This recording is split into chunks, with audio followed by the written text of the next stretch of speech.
एक पुस्तक दिले, ग्रंथ दिलाय, इंडिया विन्स फ्रीडम या आत्मचरित्रात्मक ग्रंथ. याचे लेखक कोण असं तुम्हाला विचारले. याचे लेखक कोण आहे तर ऑप्शनमध्ये बघा 4 ऑप्शन आहेत. राजेंद्र प्रसाद, मौलाना आझाद, राजगोपालचारी, सरदार पटेल. याचं करेक्ट आन्सर आहे ते म्हणजे मौलाना आझाद. काय करेक्ट आन्सर आहे? मौलाना. इंडिया विन्स फ्रीडम म्हटलं की काय उत्तर असणार आहे? मौलाना आझाद. ठीक आहे. पुढचा प्रश्न आहे, नव्या वायव्य सरहद्द प्रांताची निर्मिती कोणी केली? वायव्य सरहद्द प्रांत हा कोणी निर्माण केला? ऑप्शनमध्ये लिटन, रिपन, मिंटो, कर्झन आहे.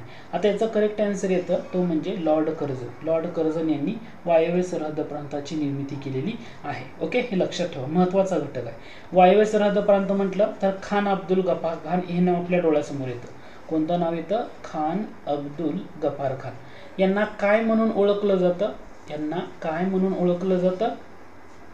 भारताचे सरहद्द गांधी, सरहद्द गांधी म्हणून त्यांना ओळखलं जातं. हा पॉईंट तुमचा महत्त्वाचा आहे. मग लॉर्ड कर्झन आणि आणखी एक भारतीय नेता होता की जे ऑक्सफर्ड युनिव्हर्सिटीमध्ये शिकत असताना वर्गमित्र होते, ते म्हणजे आपले फिरोज शाह मेहता. इथं नाव पण लक्षात ठेवायचं. काय?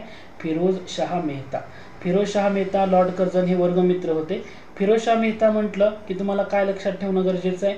1890चं काँग्रेस अधिवेशन, 1890 काँग्रेस अधिवेशन, या अधिवेशनाचे ते अध्यक्ष होते. अधिवेशन कुठं झालं? कलकत्त्याला झालं. त्यामुळे ते फिरोज शाह मेहता या ठिकाणी महत्त्वाचे. ठीक आहे. फिरोज शाह मेहता यांनी बॉम्बे क्रॉनिकल नावाचं पत्र सुरू केलं होतं. कोणतं पत्र? बॉम्बे क्रॉनिकल या नावाचं पत्र त्यांनी सुरू केलं होतं. आणि हे पत्र कोणाच्या मदतीनं फिरोज शाह मेहता यांनी सुरू केलं होतं? त्यांचं नाव आहे जे.बी. पेटिट. जे.बी. पेटिट यांच्या मदतीनं. म्हणजे हे तुम्ही पॉईंट इथं लक्षात ठेवू शकता.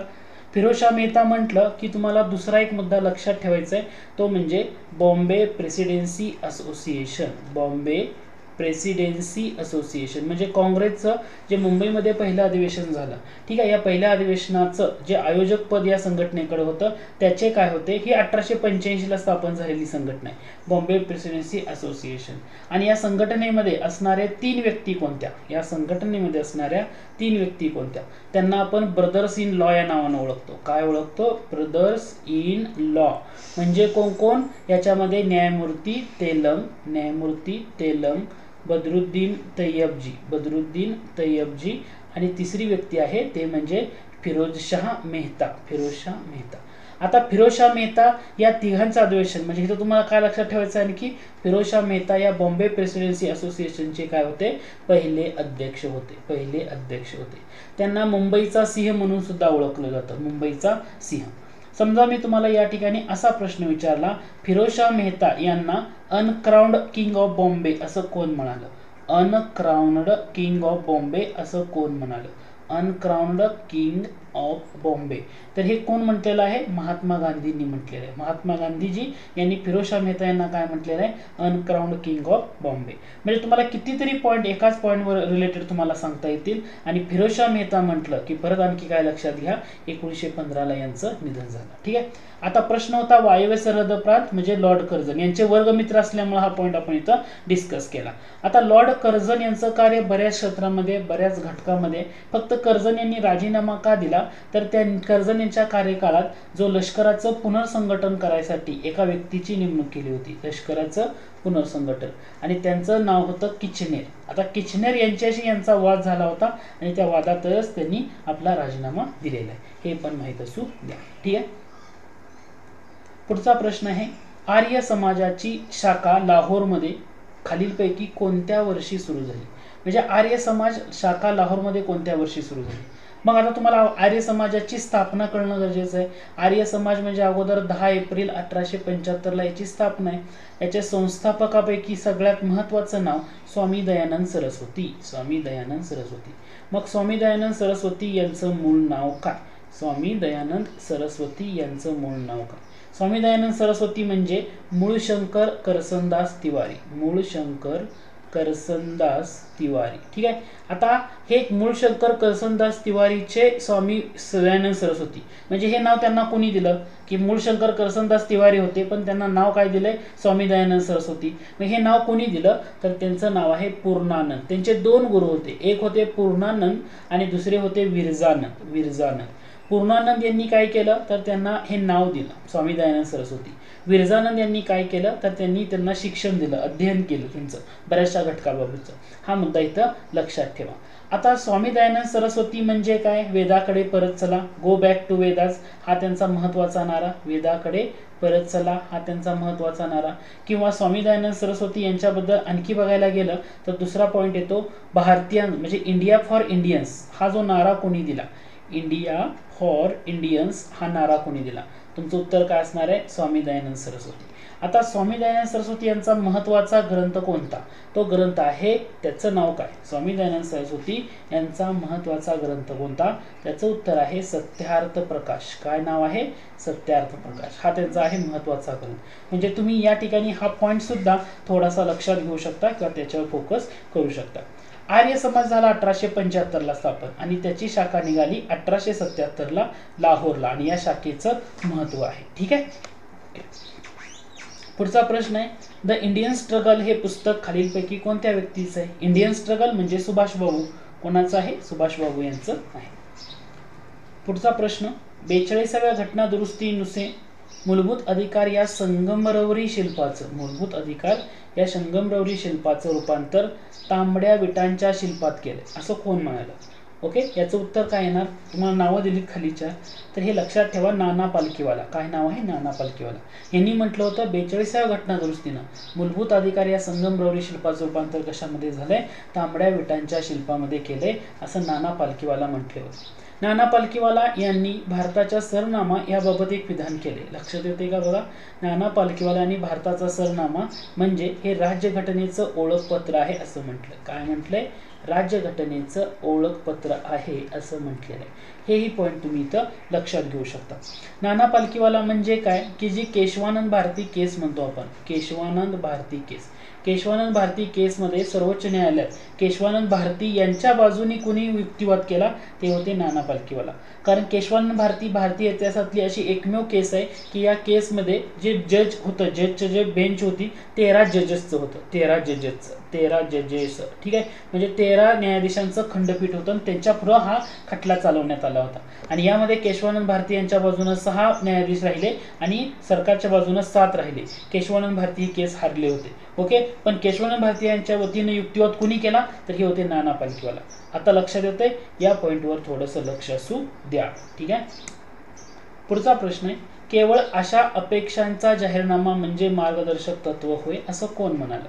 अशा अपेक्षांचा जाहीरनामा म्हणजे के.सी. वियर यांनी म्हटले. कुणी म्हटले, के.सी. वियर. हे लक्षात असू द्या. ठीक आहे. पुढचा प्रश्न आहे, 1977-78 भारतात अंत्योदय कार्यक्रम कोणत्या राज्यानं सुरू केला, राजस्थाननं सुरू केला होता. राजस्थान हे लक्षात असू द्या की जे गरीब कुटुंब आहे त्यांना आर्थिक मदत पुरवणे आणि त्यांच्या आयुष्यामध्ये जीवनामध्ये थोडासा सुधारणा घडवून आणणे. पुढचा प्रश्न आहे, राष्ट्रीय विकास परिषदेमध्ये पुढीलपैकी कोणत्या घटकांचा समावेश होतो. कशामध्ये, राष्ट्रीय विकास परिषदेमध्ये.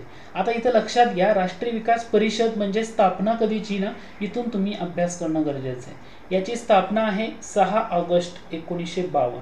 राष्ट्रीय विकास परिषद स्थापना आहे 6 ऑगस्ट 1952. अध्यक्ष कोण असतात तर हे प्राईम मिनिस्टर त्याचे काय असतात, अध्यक्ष असतात. म्हणजे तुम्हाला अध्यक्ष यामध्ये असणार आहेत का, असणार आहेत. याच्यामध्ये वित्त आयोग असतो का, वित्त आयोगाचेच अध्यक्ष असतात का, नाही.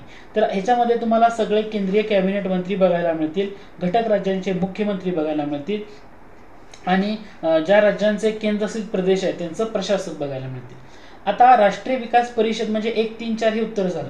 समजा मी असं म्हटलं राष्ट्रीय विकास परिषद ही संविधानिक संस्था आहे, नाही. ही काय आहे, असंविधानिक संस्था आहे. काय आहे, असंविधानिक संस्था आहे राष्ट्रीय विकास परिषद. आता राष्ट्रीय विकास परिषदेचं कार्य काय असतं, म्हणजे कसं काम करतं हे राष्ट्रीय विकास परिषद.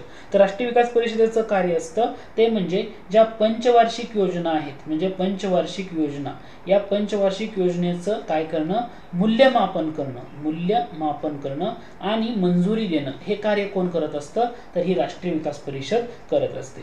आता सरकारनं काय केलं, नियोजन मंडळ आणि राष्ट्रीय विकास परिषद याच्या जागी नीती आयोग आणून ठेवलेला आहे. नीती आयोग.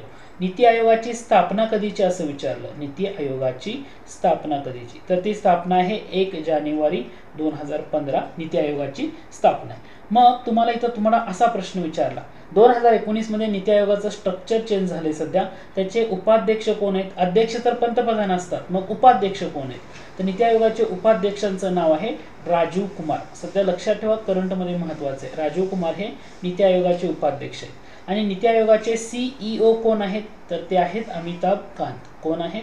अमिताभ कांत. हे थोडंसं इथं माहीत असू द्या. आता नियोजन मंडळ आणि राष्ट्रीय विकास परिषद हे वेगळं होतं आणि याच्या जागी नीती आयोग आलाय. मग नियोजन मंडळाची स्थापना कधीची हे सुद्धा तुम्हाला इथं बघावं लागेल ना. नियोजन मंडळ हे केव्हा स्थापन झालं हे सुद्धा तुम्हाला पाहावं लागेल. नियोजन मंडळाची स्थापना होती 15 मार्च 1950 ला. कधी होती? 15 मार्च 1950. म्हणजे पॉइंट जरी सिंपल असला तरी तुम्हाला इतर मुद्दे असतात ना ते सुद्धा माहीत असू द्या. ठीक आहे. आय होप हा घटक तुमचा इथं क्लिअर झाला असेल. ठीक आहे. पुढचा प्रश्न आहे, खालीलपैकी कोणी 1922 मध्ये छत्रपती मेळा सुरू करून टिळकांच्या अनुयायांना आव्हान दिलं? कोणी केला होता छत्रपती मेळा? केशवराव जेधे. छत्रपती मेळा केशवराव जेधे. पुढचा प्रश्न आहे, उदयप्रभा मासिक, ऐक्य प्रदर्शक पत्रिका, प्रबोधय, सत्यदीपिका, सत्यवादी, कुटुंब मित्र याचं संपादन कोणी केलं? तुम्हाला खाली नावं दिलीत, बाबा पदमनजी, विश्वनाथ नारायण मंडलिक, सदाशिव गोवंडे यापैकी नाही. याचं करेक्ट आन्सर काय असणार आहे? तर याचं करेक्ट आन्सर असणार आहे बाबा पदमनजी. ओके. बाबा पदमनजी यांनी वयाच्या 23व्या वर्षी ख्रिश्चन धर्म स्वीकारला होता. त्यांच्या पत्नीनं ख्रिश्चन धर्म स्वीकारला नाही म्हणून त्यांनी त्यांच्याशी घटस्फोट घेतला. बाबा पदमनजी कशामुळे ओळखले जातात? तर यमुना पर्यटन. ओके. यमुना पर्यटन या त्यांच्या कादंबरीमुळे बाबा पदमनजी ओळखले जातात. आता बाबा पदमनजी यांच्याबद्दल दुसरा महत्त्वाचा मुद्दा लक्षात घ्यायचा आहे, तो म्हणजे त्यांचं आत्मचरित्र काय. तर त्यांच्या आत्मचरित्राचं नाव आहे अरुणोदय. अरुणोदय हे त्यांचं आत्मचरित्र होतं. आता या नावानं, अरुणोदय नावानं आणखी एक पत्र पण होतं, ते लक्षात घ्या की ज्या पत्रानं बातमीदार नेमण्याची प्रथा सुरुवात केली. तुम्हाला जर गाठाळ सरांचं पुस्तक वाचत असाल तर तो पॉईंट येतो. म्हणजे बाबा पदमनजी यांच्या आत्मचरित्राचं नाव अरुणोदय. अरुणोदय नावाचं एक पत्र पण होतं, पण ते बाबा पदमनजी यांचं नव्हतं. पण या अरुणोदय पत्रानं बातमीदार नेमण्याची प्रथा सुरू केली होती. बातमीदार नेमणे प्रथा हा महत्वाचा मुद्दा आहे. आता या ठिकाणी दुसरा एक मुद्दा नाव येतं विश्वनाथ नारायण मंडलिक. विश्वनाथ नारायण मंडलिक म्हणजे हे कोण? तर ज्यांनी नेटिव्ह ओपिनियन स्थापन केलं ती व्यक्ती म्हणजे विश्वनाथ नारायण मंडलिक. नेटिव्ह ओपिनियन हे स्थापन केलेलं म्हणजे विश्वनाथ नारायण मंडलिक किंवा त्यांना वीना मंडलिक असं आपण म्हणतो. मग नेटिव्ह ओपिनियन हे वृत्तपत्राची खासियत काय होती? तर या वृत्तपत्रानं हायकोर्टाचे जे निवाडे आहेत, हायकोर्टाचे निवाडे हे छापायला सुरुवात केली होती. म्हणजे या वृत्तपत्रामधून हायकोर्टाचे निवाडे छापले जात असत. काय केलं जात असत? छापले जात असत. तुम्हाला ना हा पॉईंट इथं लक्षात ठेवायचा आहे. हा पॉईंट नेटिव्ह ओपिनियन म्हटलं की. ओके. विश्वनाथ नारायण मंडलिक. आता विश्वनाथ नारायण मंडलिक यांना आपलं गुरु कोणी मानलं? तर त्याचं उत्तर आहे तुमचं म्हणजे या ठिकाणी लक्षात ठेवायचं महर्षी धोंडो केशव कर्वे. महर्षी धोंडो केशव कर्वे यांनी काय केलं होतं? तर विश्वनाथ नारायण मंडलिक यांना आपलं गुरु मानलं होतं. म्हणजे दोन व्यक्तींना गुरु मानलं होतं महर्षी धोंडो केशव कर्वे यांनी. एक होते विश्वनाथ नारायण मंडलिक आणि दुसरी व्यक्ती होती, त्यांचं नाव आहे, त्यांचे प्राथमिक शिक्षक होते सोमन गुरुजी. त्यांचे प्राथमिक शिक्षक होते सोमन गुरुजी. यांना त्यांनी काय केलं होतं? तर आपलं गुरु मानलेलं होतं. धोंडो केशव कर्वे यांनी BA ही गणितामधून कंप्लीट केलं. कोणत्या कॉलेजमधून? BA हे गणितामधून कंप्लीट केलं होतं. कोणत्या कॉलेजमध्ये? विषय होता ना गणित त्यांचा. तर ते केलं होतं विल्सन कॉलेजमधून. विल्सन. आणि कोणत्या कॉलेजमध्ये ते गणिताचे प्राध्यापक व गणित शिकवायला गेले? तर ते फर्ग्युसन कॉलेज होतं. हेही तुम्हाला इथं लक्षात ठेवणं गरजेचं आहे. ओके. इथंपर्यंतचा मुद्दा क्लिअर आहे? ठीक आहे. पुढचा प्रश्न आहे, ज्ञानदर्शन हे त्रैमासिक खालीलपैकी 1854 मध्ये कोणी सुरू केलं? ज्ञानदर्शन म्हटलं की तुमचं इथं उत्तर काय असणार आहे? भाऊ महाजन. ओके. भाऊ महाजन. आता ज्ञानदर्शनच्या अगोदर भाऊ महाजन यांचा रोल काय? भाऊ महाजन म्हणजे हे जे आपण बाळशास्त्री जांभेकर म्हणतो, बाळशास्त्री जांभेकर ज्यांनी दर्पण सुरू केलं त्यांचे ते वर्गमित्र होते, बाळशास्त्री जांभेकर. आता बाळशास्त्री जांभेकरांचा हे वर्गमित्र होते भाऊ महाजन. ठीक आहे. वर्गमित्र हे लक्षात राहू द्या. दुसरा मुद्दा इथं तुम्हाला काय लक्षात घ्यायचा आहे? तर या ठिकाणी बाळशास्त्री जांभेकर यांनी 1832 मध्ये दर्पण सुरू केलं. बरोबर. आणि दर्पण जेव्हा सुरू केलं होतं तर ते दोन भाषेमध्ये निघत होतं. एक होती मराठी आणि एक होती इंग्रजी. दोन भाषेमध्ये म्हणजे द्विभाषिक होतं. म्हणजे दोन्ही लेख तिथे एकाच ह्याच्यात छापले जायचे, पण तिथं दोन सेपरेट घटक होता, मराठी इंग्रजी. आता या मराठी भागाचं विभाग हे कोण बघत होतं? दर्पण निघालं तेव्हा भाऊ महाजन बघत होते. कोण बघत होतं? भाऊ महाजन. आणि जो इंग्रजी विभाग होता तो इंग्रजी विभाग बघायचं काम कोण करत होते? तर ते स्वतः जांभेकर करत होते, बाळशास्त्री जांभेकर करत होते. पण झालं असं काय, तर हे दर्पण 8 वर्षांनी बंद पडलं. 8 वर्षांनी म्हणजे कधी? 1832 ला सुरू झालं आणि बंद कधी पडलं? 1840 ला बंद पडलं. आणि दर्पण बंद पडल्यानंतर मग भाऊ महाजन यांनी काय केलं? त्याचा पुढचा भाग येतो तो म्हणजे त्यांनी सुरू केलं प्रभाकर. 1841 मध्ये प्रभाकर हे वृत्तपत्र सुरू केलं होतं. ओके, प्रभाकर. आणि याच्यामुळे भाऊ महाजन जास्त प्रसिद्धीस आले. आता प्रभाकर सुरू केलं, त्यानंतर त्यांनी धूमकेतू पण पत्र सुरू केले, धूमकेतू, आणि नंतर ज्ञानदर्शन पण सुरू केलं. हे तुम्हाला इथं लक्षात घेणं महत्वाचं आहे. आय होप हा घटक लक्षात आला असेल. ठीक आहे. पुढचा प्रश्न आहे, योग्य जोडी निवडा. तुम्हाला 3 जोड्या दिल्यात आणि कोणती जोडी बरोबर आहे ते ओळखा म्हटले. बेहरामजी मलबारी त्यांचा ग्रंथ नीती विनोद, बरोबर आहे का? डेफिनेटली बरोबर आहे. Behramji Malabari Niti Vinod. Okay. Indian Spectator त्यांचं येतं का? साप्ताहिक. लक्षात येतंय. Raghav Bhandarkar Vaishnavism, Shaivism and other minor religions, बरोबर आहे. विष्णू शास्त्री पंडित ब्राह्मण कन्या विवाह विचार, हे सुद्धा बरोबर आहे.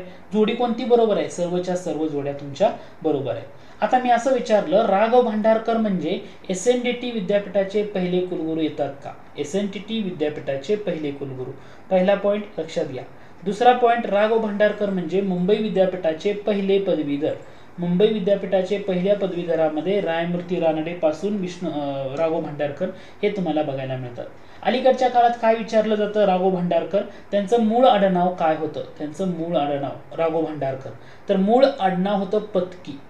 ओके. त्यांना भांडारकर हे त्यांच्या पूर्वज भंडारा ह्याच्यामध्ये काम करत असल्यामुळं त्यांना भांडारकर हे नाव मिळालं होतं. पण मूळ आडनाव काय होतं त्यांचं? पत्की होतं. हे तुम्ही इथं लक्षात घ्या. ठीक आहे. दुसरा महत्वाचा मुद्दा, राघव भांडारकर यांनी MA कुठून कंप्लीट केलं? परीक्षेला विचारले. MA म्हटलं मुंबई विद्यापीठातून कंप्लीट केले. आणि राघव भांडारकर यांनी PhD, याच्यावर प्रश्न होता 2019 मध्ये.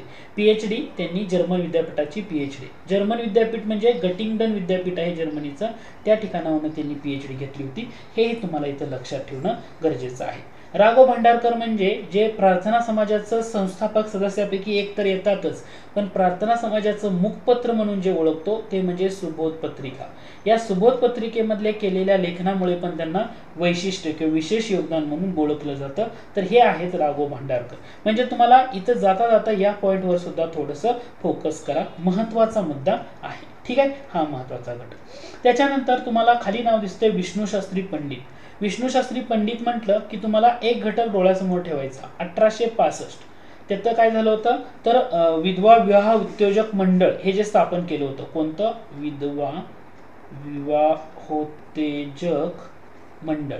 हे स्थापन करण्यामध्ये 2 व्यक्तींचा पुढाकार होता. एक विष्णू शास्त्री पंडित आणि दुसरे येतात आपले न्यायमूर्ती रानडे. ठीक आहे. न्यायमूर्ती रानडे. हे पॉइंट इथं लक्षात असू द्या.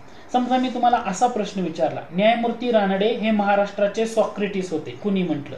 न्यायमूर्ती रानडे हे म्हणजे काय? म्हणजे महाराष्ट्राचे सॉक्रेटिस होते असं कोणी म्हटलं?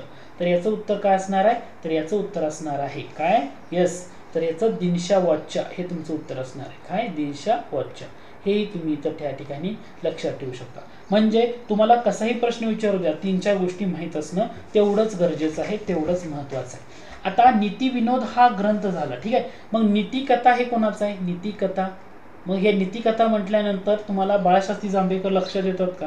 म्हणजे तुम्हाला असं बघावं लागेल. आता बाळशास्त्री जांभेकरांच्या बाबतीमध्ये बघितलं तर तुम्हाला एक माहित होतं आपलं की दर्पण दिग्दर्शन त्यांनी नंतर सुरू केलं. ठीक आहे. म्हणजे हाही पॉईंट तिथं फक्त जाता जाता माहीत असू द्या. तर अशा पद्धतीने आपण थोडं अनालिसिस